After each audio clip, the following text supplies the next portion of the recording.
Hi, Hi, Tim. How you doing? good. Thank you for coming and having a chat to me. I really appreciate you taking the time. I know you're very busy. Anytime. Can you please just explain who you are and what you do and the various programs that you're involved with at the moment? Cool. So I'm Tim.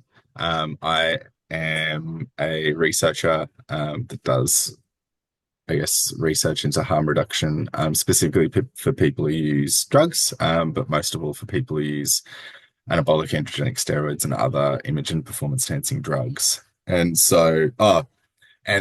I also sit on the board of Queensland Injectors Voice for Advocacy and Action, which does a lot of good stuff for people who use steroids now, um, which is great.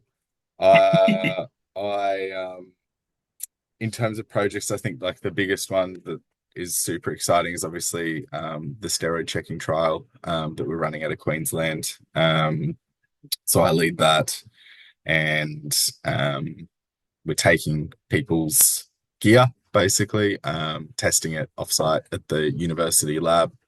We're picking it up from Quinn from Cheqpoint at two sites, one in Brisbane, one in Gold Coast, running it back to the lab at Griffith, testing it between the equipment that we have, building up our methods, and then releasing those results. So we had wave one released a while ago now.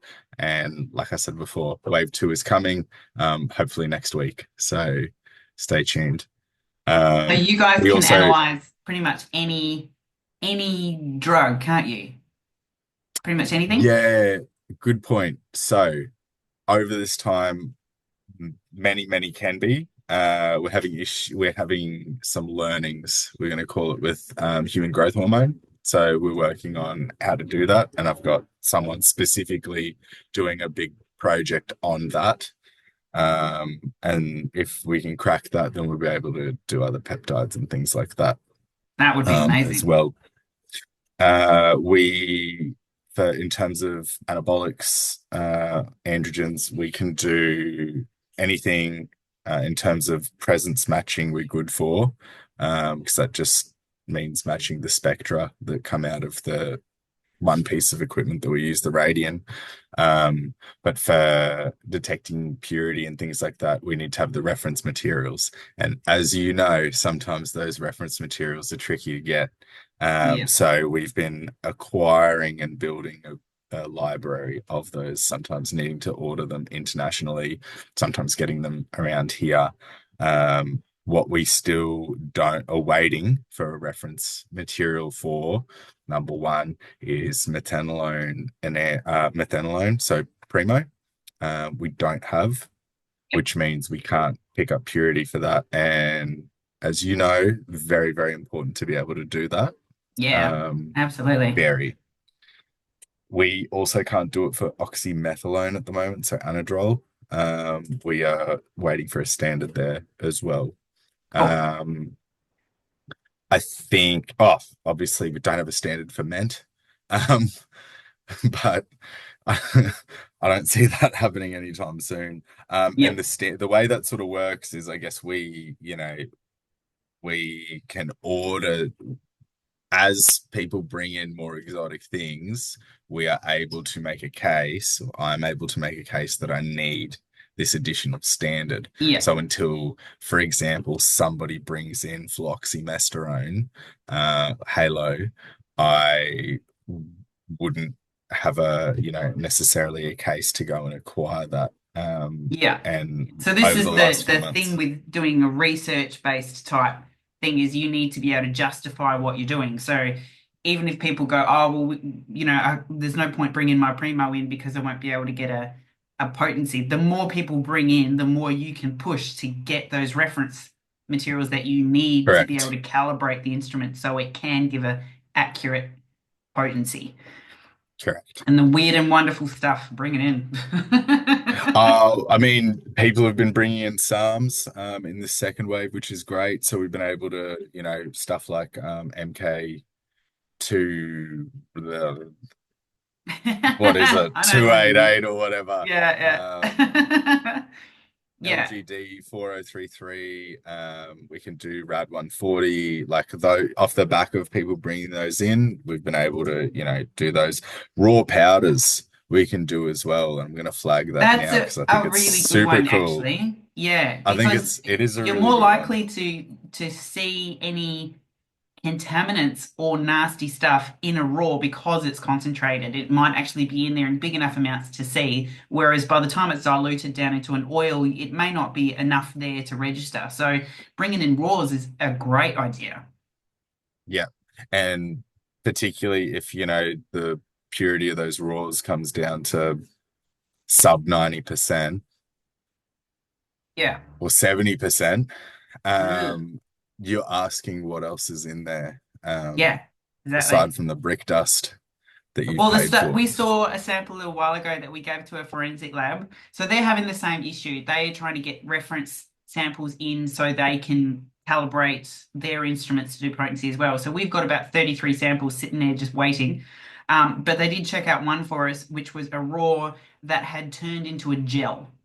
So someone had bought it, it was solid, and then over the space of a few days, it turned into a gel. It turned out that it's a mixture of Test E and Test No ester that had been sold to him as Test A. Mm. So, which is a weird one. But That'd be yeah, a rush on the day.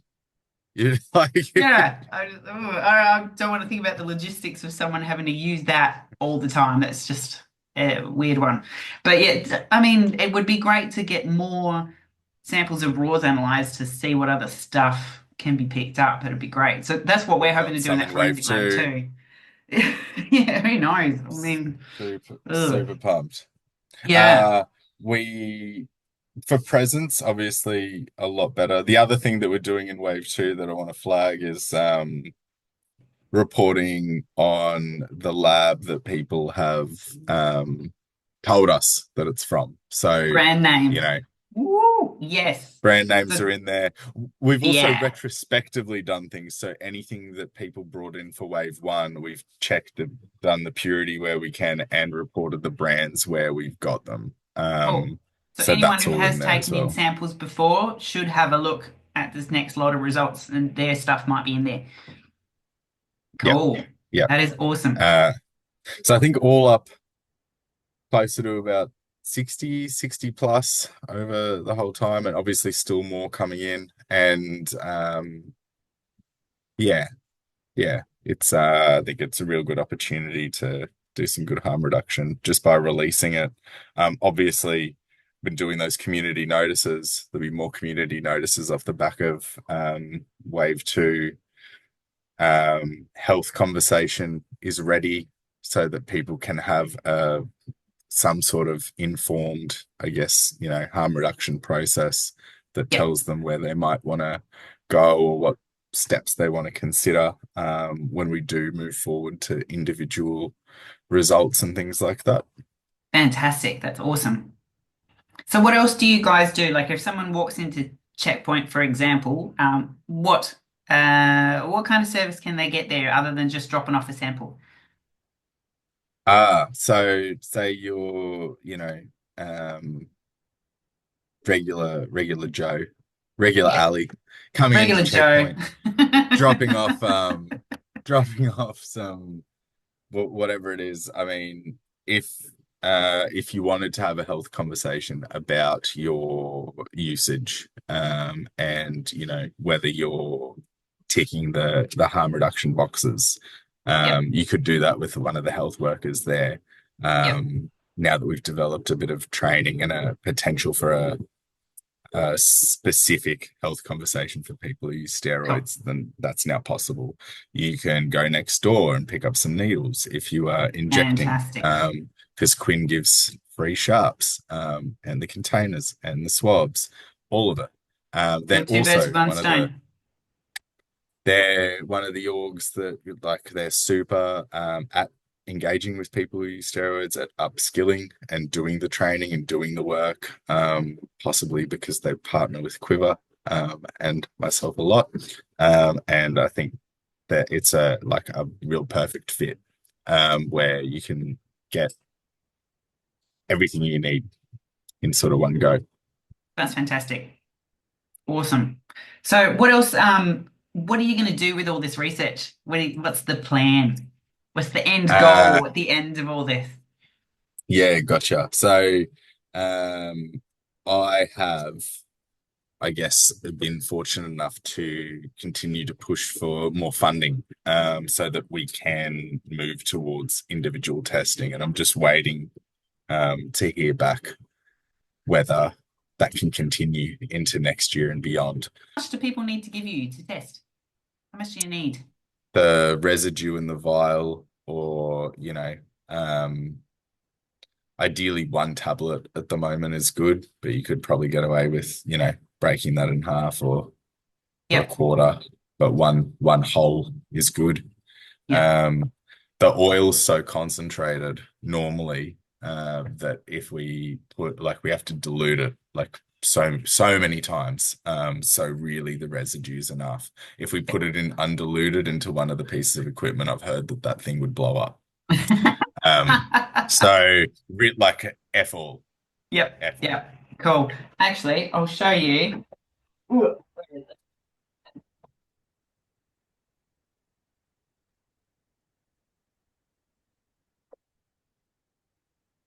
So if anyone who wants to bring in samples to you guys and doesn't want to run around the streets with a full vial or a syringe, we have these for sale on our website.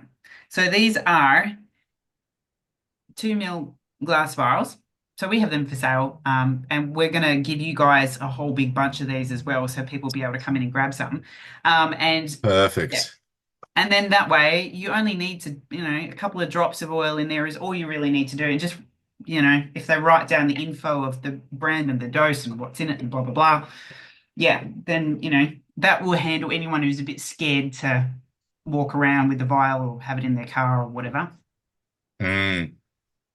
It's I think that's the other thing that is, I've been asked many times in between, like, what's going to happen if there's coppers around. Yeah. So there's a standing agreement and understanding around all Quinn, and also Cheqpoint specifically, obviously, because they're like this, that this is happening. It's a Queensland Health-led initiative, so it's a government-led initiative, and so, the police are well aware that there are people with drugs coming and dropping them off and having them tested, and they're behind this idea of harm reduction. So they're not waiting around trying to pop anyone, for any of those reasons. And I think staying outside of a certain radius as well, Yeah. so as not to, create any unnecessary anxiety Yeah. for We people. want Yeah. people to be comfortable testing stuff. We don't want people to be scared of, going to find out what it is. It's important that they actually identify what they're using. On the legal side of things, good point, actually. So in Queensland, obviously these are Schedule 1 drugs, steroids. So heavy penalties for possession. However, in May this year, Queensland enacted a drug diversion legislation and program that was slightly different. And so what happened there was that you can get a health diversion, drug diversion, if you are caught in possession of a number of drugs. So heroin, meth, steroids are also on there. And I think as long as you don't have any prior charges, as long as you are not doing another crime at the same time, and as long as you, don't have in excess of a certain amount, you will be eligible, for that health diversion, rather than, going to court. Now, for steroids, the matter gets a little bit more murky because there's not actually a weight or a Oh, really? grammage. No, so for other drugs, there's certain quantities, there. For steroids, there's no quantity written. It's up to the officers to make a decision around whether that's personal, Personal um, use or dealing, sort of. Yeah, yeah, yeah. or supply. Yeah. But I would think that if you have an empty vial, you're around Checkpoint, I think you'll be okay. Even if you had one full one, And not saying that you should do that, but I can't see how that would be misconstrued. Although, going to point out that this is another problem with the drug diversion right now that we have in Queensland. If people aren't given exact measures and exact policy, able to follow that, then And make people it up as slip they through the go. cracks. Yeah, Yeah. yeah. If anyone actually doing a study just on that drug diversion as well, if anyone has been diverted for steroids, would love to hear from them and Yeah. incorporate those voices in this piece of work just around that experience and how that went. Um, yeah, yeah. Cool. That's another point as well. Like, I've heard some people go, oh, I've got some criticisms or things that they could improve to do with your programs and stuff. It's actually really important that they tell you. Like, don't do Mm, that. mm, Because, mm. like, for example, you being able to give more information with Wave 2 on brands and potency and this and the other, that's because people have said we need this. Like, it would be better if you did this. So it's really good for people Correct. who've brought stuff in or want to bring stuff in if they can contact you and say, look, can you please, improve your service by doing this or incorporating that, or it'd be better if you had blah, or, that's important information. It's exactly the pieces of information that I use to then, or the narratives that I then use to present and drive the change or the funds or the whatever. So I always try and do obviously the surveys and the interviews and the, other bits and pieces. But informal feedback is good as well. Yep. In the interim of trying to publish that out or produce the report or whatever. Um, all those, like doesn't have purity, that's an issue, right? Yep. Doesn't Yep. have the brand names, that's an issue. We're able to reconcile that and make the changes is good. So yeah, would encourage everyone to reach out with Yep. honesty and transparency. And just say it however I'm yeah, not precious about it. So that's how you improve this kind of like a research thing is it's feedback that drives the next changes. So yeah, it's important. Yeah, Tim, this is shit. in Fix it. with love. Yeah, yeah, yeah. So how long is this going to go for, do you reckon, this program? So, we initially the trial was meant to run 18 months. But I think we have hit and ticked off a number of like funding deliverables that I had, a number of ethics and research deliverables that I had to meet, and things like that quite early. So and there's talk of what obviously transitioning to individual result delivery in October means there's potential for other stuff to happen moving forward.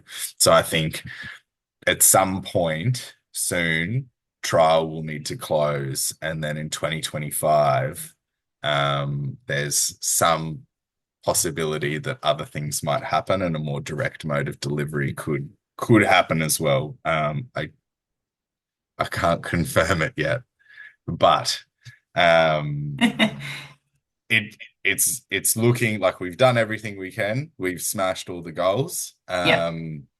Just waiting to see what's possible. I think, we really need to, for me personally, we need to move out of a trial phase and start service delivery and like actually doing the thing. Yep. There's obviously more samples, more, things are better, but we can also scale up methods and build on service provision during actual delivery. So what I mean by that is say, even if we were giving individual results and things like that, and somebody brought in some T-bowl or something that I haven't seen yet. Yep. Hint, hint. Um, if somebody brought in some T-bowl, then I'd say, well, we can't give you a result right now, but I can give you a result as soon as we get the standards in. We'll purchase the standards, and that could, take a number of months, but it means that for the next person that brings in T-Bolt, no Yep. worries. But so it's just about I guess having that like really clear, like we can do a, a turnaround in anywhere between this amount of time. I think our turnaround time's getting quicker and better. But you know, for people to be patient as well with that and realize it's like a continual improvement sort of thing. I Yeah. don't think that needs to be held within the scope of a trial. Yeah. If we need to continue trialing into next year, we will continue trialing into next year and the year after and the year after. I think it's really important. I think it's really good. So, I mean, the the rate limiting factor is obviously, people bringing stuff in. People keep bringing stuff in, so we're going to keep going. Yep. And the more people Yeah, that use your service, the more you can demonstrate there's a need for it, and the more information you have to be able to show that this is an important thing that needs to be done more in Australia, I think. So it's important that people, bring in stuff. Like it helps more the better. it does. And, there's other services around Australia, for example, in Canberra, that, um, would want to take up the possibility of doing this, I think. And so, discussions around building out to other jurisdictions means that we need to have it quite solid, and have a bit of a process in place, which I'm sort of have been building up and structuring. But, there's talks in, obviously, there's a tender out in Victoria now, for Heard, yes. drug checking service. Yay. I know there's a community down there, that I think would benefit from something like this. Yep. So I think there's other states and territories that would probably benefit as well. Yep. So it's not just about Queensland anymore, I guess. Like it's all good and well, but I think starting to think where else can this transition? There's people in New Zealand are interested, Yeah. people in the UK, who are already doing some of this stuff, but also want to expand. People in the US, so I think it's just keeping that idea going. That it's not Yep. not just about this service. It's about every service being able to incorporate this, and how are we going to do that, and how are we going to make sure that happens? Because if we don't, I guess the way that I present this is inequitable care to people. Yep. You can't provide a service to some people who use illicit drugs and not others. And it's actually, if you want to trace that out, it's violating human rights. It's Yep. not providing equitable care. Yep. So Exactly. very, very important. Cool. That's fantastic. It's funny. I have a lot of people when I tell them about this going, "Oh, well, isn't that contradicting what you do? So doesn't that make your kits redundant having testing?" It's like, actually, it's the opposite. This all complements. It's all part of harm reduction, and I think it's fantastic. So what it means is that if people can't get to a testing center, they can use the kits, or if they can take stuff to a testing center, they can also use a kit and go, right, this is my reference standard now. I know exactly what this is. I know exactly what this brand's product looks like in a test kit.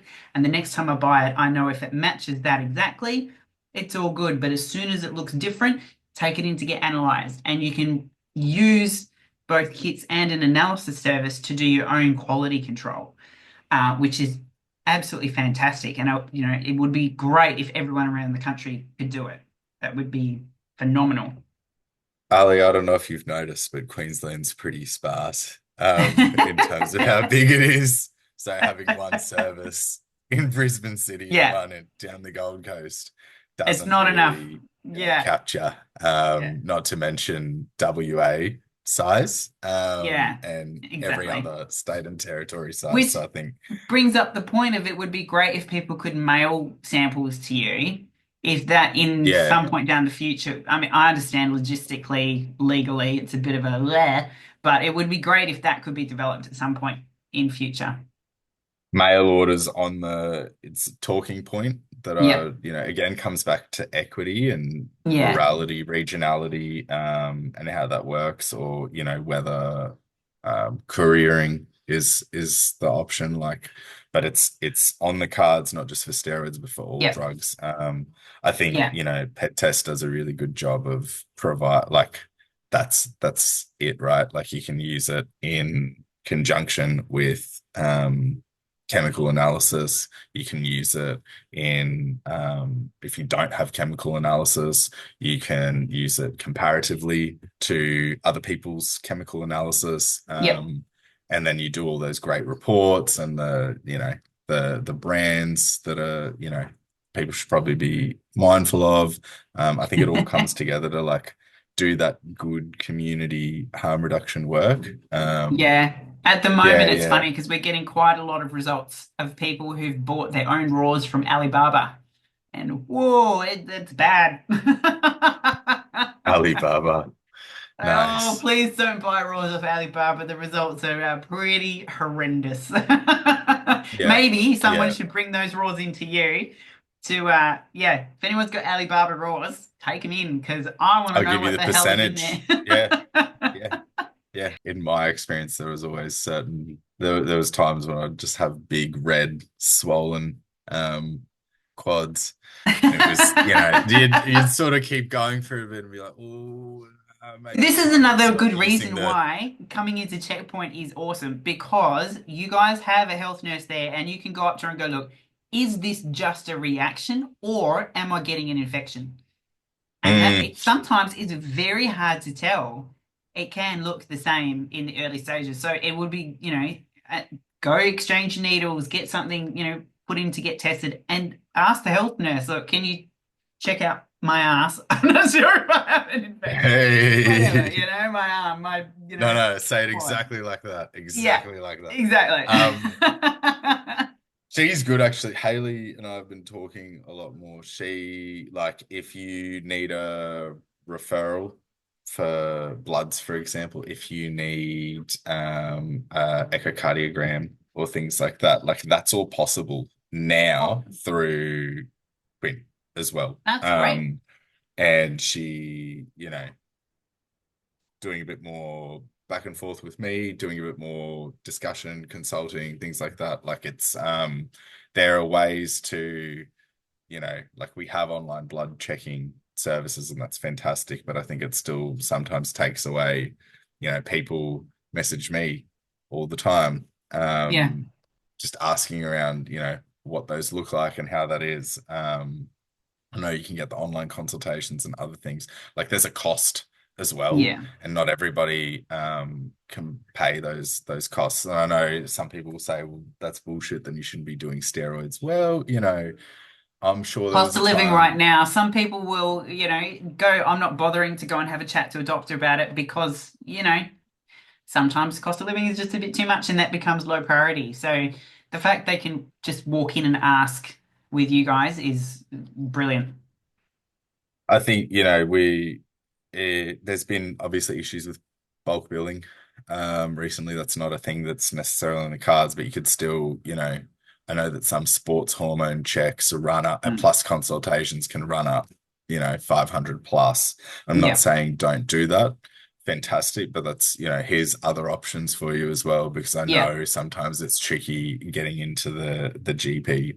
So, Or even trying to just getting look a at GP to listen to you. So yeah, well, there's some good ones, but obviously the good ones then, they're pretty get busy. linked in and then they get busy and Yeah, then the books are full and then, yeah, it's trying to find the next one to link people with or trying to yeah, expand that. I think, I've been talking to a few in the US and a few other places, like Dr. Thomas O'Connor, anabolic doc.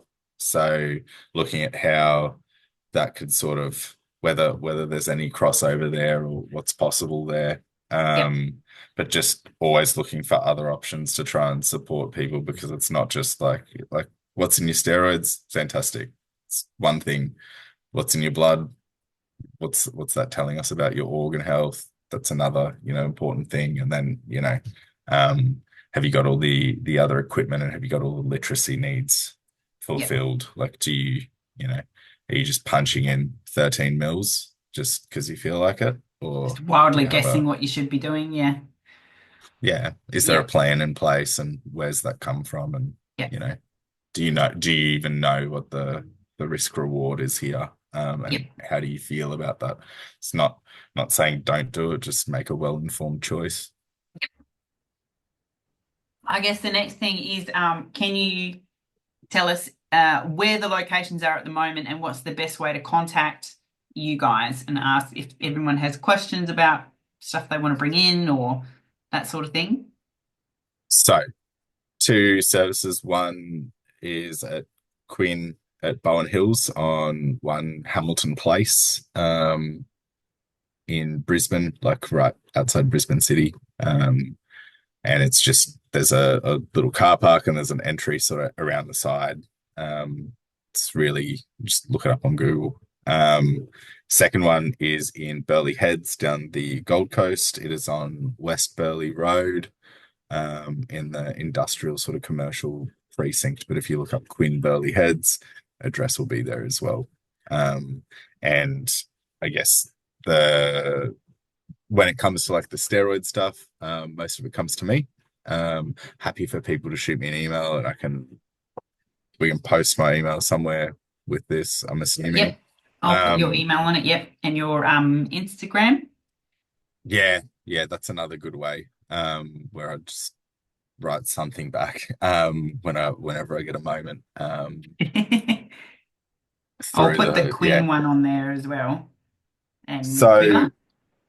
and Quiver and High Ground, actually. So yeah, that's actually a really good point. So there's actually a block of them now that are sort of promote. So there's the Cheqpoint Instagram, the Quinn Instagram, High Ground Instagram, Quiver Instagram, and the Loop Australia, and all of them post and repost all of this sort of stuff. So like when the waves of data come out, that's posted. When we do a community notice, that's posted there. And then normally like I'll repost or do something like that. And so sort of building that network of like, you know, community, which is good. And I think um yeah, I mean, if it's a like a general like, hey, can I bring my steroids in? You know, you can just call or email Quinn or Checkpoint. But if it's like something more in depth about like, you know, I wanna I've got XYZ, what can you do? Is that within the remit? Or yeah, any of those more sort of specific questions normally come to me. But I guess one good thing is that I've run a few trainings for all the people that work out of Quinn and Checkpoint now, just specifically around steroids. So there's a lot more, I guess, you know, nobody's gonna look at you like deer in headlights. Like people know what these drugs are, the health workers, the peer workers, know what the drugs are, know how they're used, know what to expect, and sort of have those things, or just can, you know, forward onto me. Yep. So that's sort of how we do it at the moment. Although, you know, um, trying to expand, I guess, the number of other people who are doing harm reduction for steroids and sort of specialize in that area through their lived living experience. So we do have another person sort of in Quiver who might be taking on a bit of a role like that, as well, which would be good. And obviously, you know, always encourage other people who are interested if they want to do, you know, some informal or formal sort of stuff, that we can look at options. So I think that's one space where like, we've got health workers that, you know, focus on injecting drug use, and it's fantastic, but nobody really covers this side of thing. No, we Yep. have drug coaching and, you know, coaching and all those things, and that sort of captures it. I guess, you know, if anyone did ever want to step out of that whole athletes and coaching space, like there's always this space to step into as well. I know it's not necessarily as lucrative, but it's a really, really good way to give back to the community. So yeah. Cool. Fantastic. What else? Is there any way people can also get involved in some of the other research you do? So I know quite often you ask for people to participate in interviews and surveys and, like you said, lived experience of people who've used drugs and, like you said before, anyone who's had intervention, like been caught with steroids or whatever and has gone through that health diversion, sorry, not intervention, instead. So what other things can people sort of help contribute towards your research in? Uh, Basically, I mean, always doing something around drugs and steroids. So it's normally, some sort of interview or survey or co-design workshop or, things like that.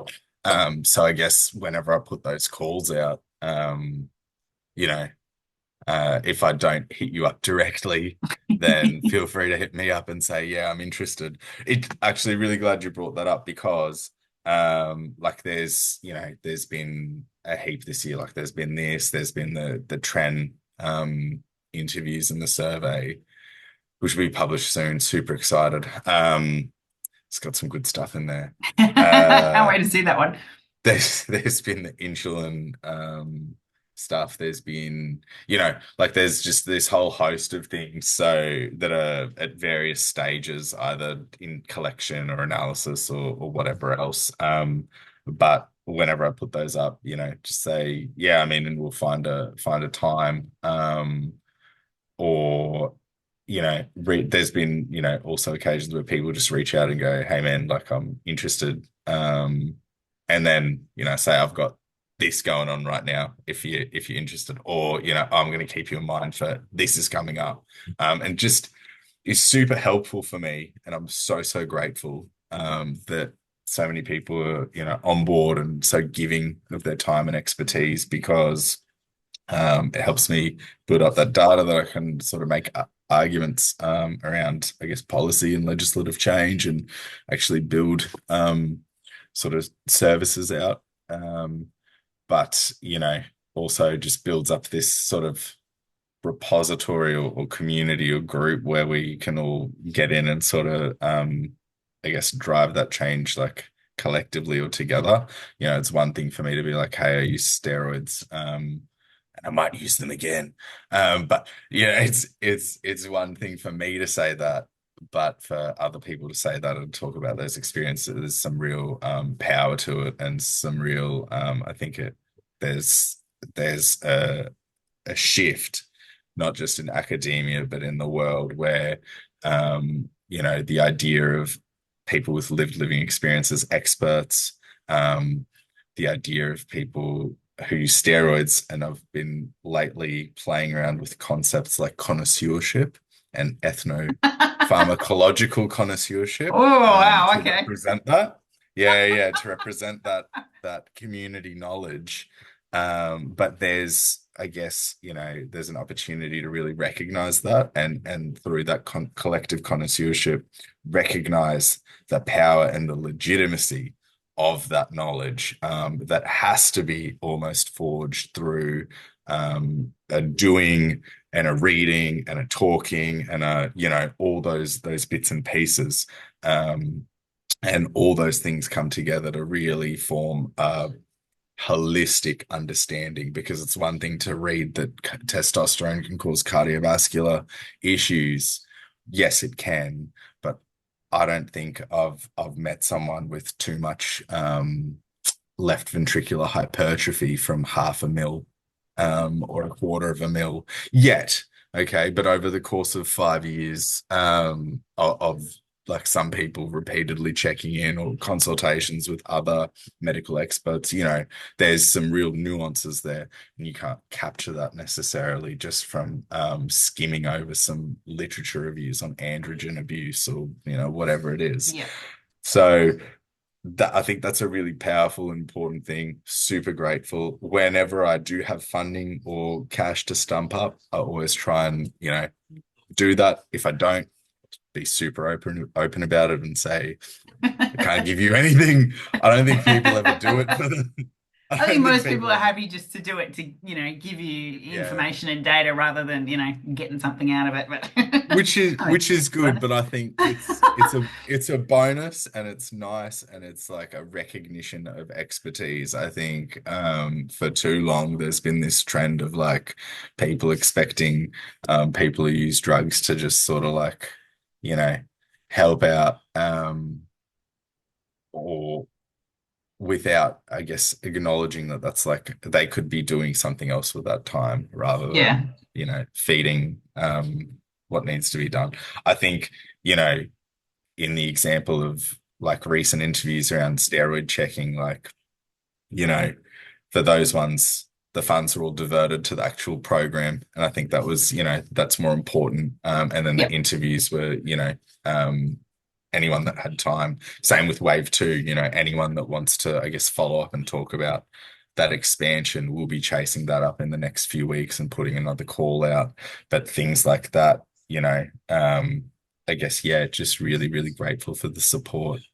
Because otherwise, none of this is possible. This is a us thing, not anything else. I think Yep. that's what makes it work as I well. think, yeah, it's awesome that it's the community improving things for the community. You know what I mean? It's, you're not just some professor in an ivory tower who's, looking down your nose at everybody. It's actually everyone involved in making this all, a harm reduction for the its own community, which I think is wonderful. Like pretty much everyone who's willing to give their time to you and tell you about their experience with drugs or even not. Like it can even be someone's partner that, they haven't taken steroids themselves, but they can tell you what it's like to live with someone who did or whatever. I mean, these are all really important bits of information that help the community as a whole and your research in harm reduction for us. So I think it's Also fantastic. pushes back. Oh, thanks, Ali. It also pushes back against any of the misconceptions, stigma, Exactly. stereotypes, and all those things as well. Yeah. When you gain some traction for a balanced view, then I guess that starts to get other people rethinking what their, Yeah. I guess, ideas about people who use steroids are. So that is that, they're not gold chain veneer wearing, um, motorcycle riding. Just Yeah. like Some might be, but it's no. diverse, and Yeah. even if that is, that's fantastic. Yeah. That's fantastic as well. Yeah, Yeah, awesome. No, I think it's fantastic. I think you're doing wonders for harm reduction in Australia. I think it's really good. This sort of stuff thanks, is Ali. very much needed. So on our Instagram, so the Pet Test Australia one, will also, whenever you need people to help out with research or whatever, we'll share that as well. But Thanks, people Ali. can also follow your Instagram to make sure that they can see when this stuff's coming out. Same with all the, community announcements and whatever. They can follow you and Quinn and Checkpoints and High Ground and all of those. What else was there? I don't know. What else would you like to chat about? I mean, there's the stuff that we're working on. Yeah, tell me that. If are we allowed to talk about that? Sure, why not? Go for it. Okay.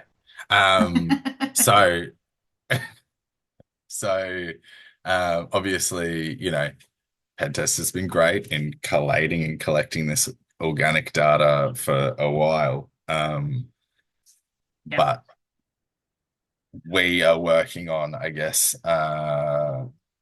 analyzing and comparing all the results so far yep. from the PEDTest kits, So and I looking started at. getting kit results back in 2023.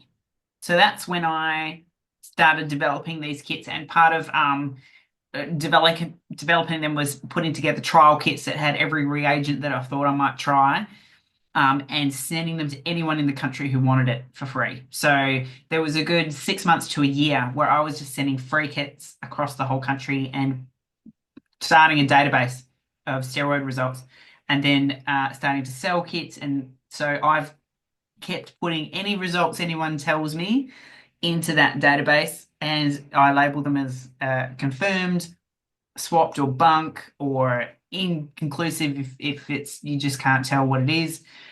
So now we've got, oh God, I don't know how many's in there. It's thousands, a couple of thousand maybe, I something like that. saw 1.5, close One to and a one half and a half. thousand. Yeah, So plus the raws more, but yeah, yeah. So yeah. I've given that to you guys. Now our database is not public Well, to the it's general. us. Yeah. It's us. So the reason I don't give this to everybody is, as you may all have noticed, my database is coded.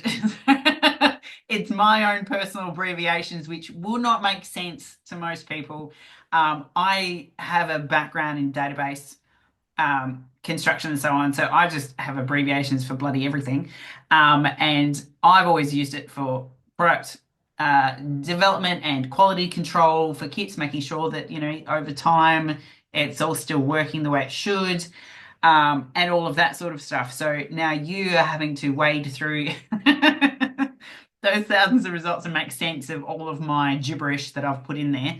So I don't envy you at the moment because that's going to be a big job. Look, we did. We've called in a biostatistician, as you know. So that's Excited to yeah, see what he can pull out of it, all that data. yeah. That'll be interesting. So you're going through and basically seeing what brands are good, what are bad, what have the trends have done, and the kind of statistics you can pull out. I only do very basic statistics on the database, based, how many results, how many good, how many bad, what's, brands have gone up and down and blah blah blah. But you guys should be able to do some pretty in-depth, interesting stuff. So the fun stuff with, I guess, bigger samples like that is that, we can look at statistical significance in, say, are there certain compounds that are constantly swapped or bunked? Are there certain brands that are, constantly swapped or bunked? Are there certain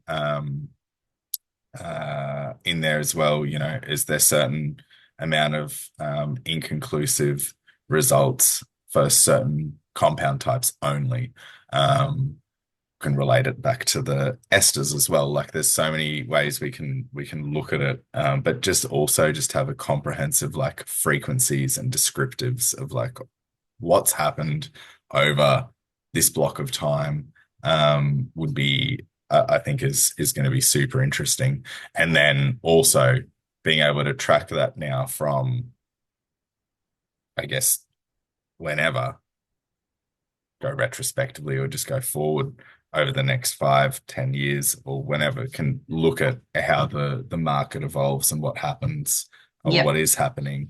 Because I do I think it notice that provides. the amount of chemically contaminated samples we see seems to go in waves. So you'll have some months where it peaks and gets really bad. This is why I think it's mainly from the raws.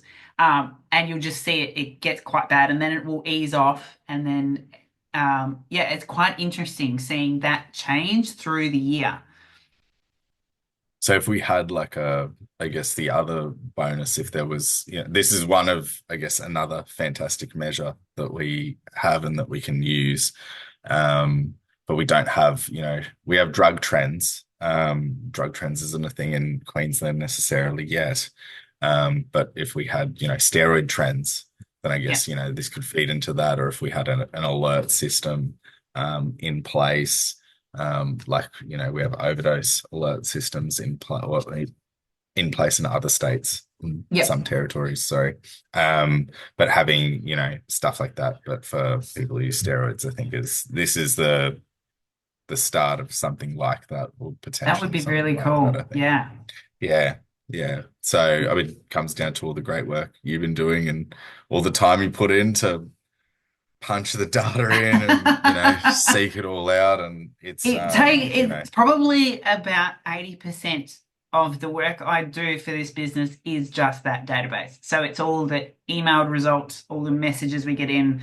Now we've got a reporting page on the website to try to cut down on the amount of time because it is literally most of my time is doing that. mm, So people fill in the form and attach the photos there, and that cuts down on about the conversations I have going, what brand is it? What dose is it?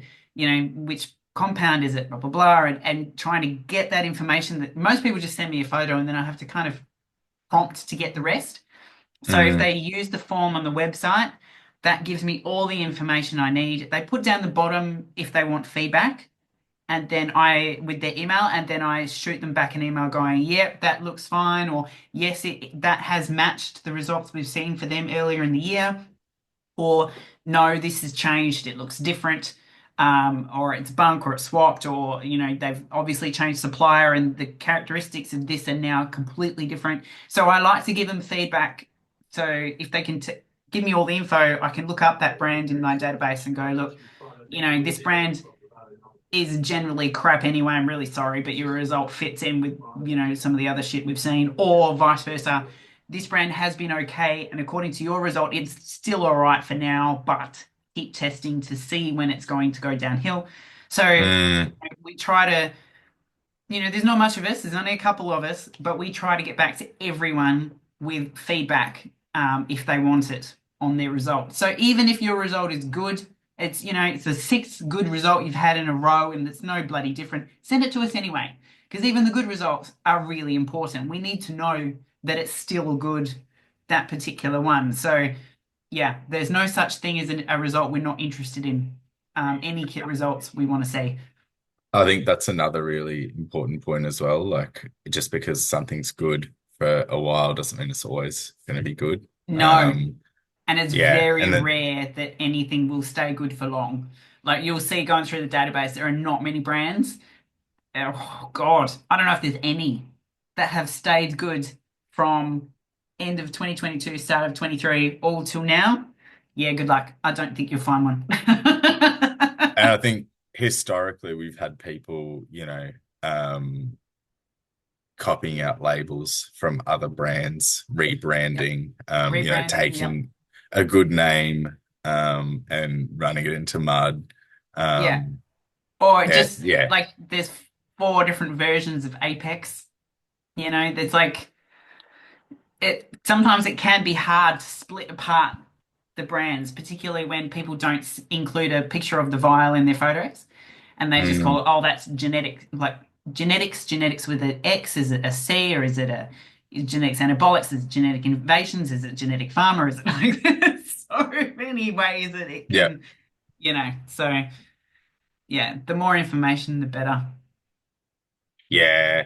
I did see that in the, Apex Labs, Apex Innovations, Apex Anabolics, Apex fucking Yeah, Pharma, there's Apex. so many. Yeah, yeah. Um, which is totally fine, most of them. But I think the people that are, and it's happened historically with brands, not going to name names, but Mm, there's been certain brands where somebody has then copied the labels for that brand and stuck them on their peanut oil, and then yeah, suddenly, it's just muddied the waters for everyone. yeah. And So then you also important. get brands who are dodgy, who, when people Oh, complain, go, "Oh, that wasn't us. That's someone who's copied us," but it's actually the same brand. So you get the opposite happening as well, where they'll say there's more than one, but there actually isn't. this is the problem with an unregulated market. Yeah, yeah, you get all sorts of stuff going on. And you'll even get people on the forums pretending to be two different brands arguing with each other, and it's the same person. There's all Did you kinds of tell me that a crazy while shit. ago? Did you tell me that? Yeah, Yeah. yeah, that's right. I was reading through it and I'm like, hang on, same sentence structure and the same everything on Yeah, both of these yeah. guys and talk exactly the same way and it's the same person. Strumming Yeah. up the business. Something else we're trying to start tracking at the moment is steroids in New Zealand. So we send quite a lot of kits over there, and we've got a stockist over there now as well. So Nice. testing in New Zealand is starting to get going. And a lot of the brands have the same names as ones here, but trying to figure out if they are the same, if they're getting imported from Australia straight over, or if it's someone else in New Zealand making it, is interesting. So we're trying to start tracking brands and what's going on over there as well to see if it's different to Australia. Nice. They're they're super, they were the first to have drug checking over there. They're super interested in supporting steroid people who use steroids. And I mean, that's one of the if we can get a FTIR library and Mm, get a bit of an explanation over there, we'll be able to support that as well. Well, I think it's important yep. Yeah, to we're kind of protect those hoping, over the yeah, ditch. yep. We're hoping to go over and actually visit New Zealand next year. So Nice. we'll see how we go, but if we can, we'd love to get over there and have a chat to some of the harm reduction agencies over there and meet up with some people. And we're kind of hoping next year as well that we can team up with you and probably do some seminars. I think it would be great to get, some of the bodybuilding, powerlifting, strongman community together and do some seminars on harm reduction and how people can, uh, yeah, either get involved in harm reduction or use it for themselves and how it can benefit them. And basically just share some of the results of your research and the trends that we see in the database and stuff like that. I think would be really cool. Nice. Love it. Here for it. Yeah. Awesome. All right. Anything else you want to cover before we disappear? Hmm. I think that's everything. Okay, cool. I've talked you Yeah, to I can't death. think of anything else. It's been great. It's been great. Thanks for Awesome. having me. Cool. All right. Well, thank you very much. And we'll chat again soon. Thanks, Ali.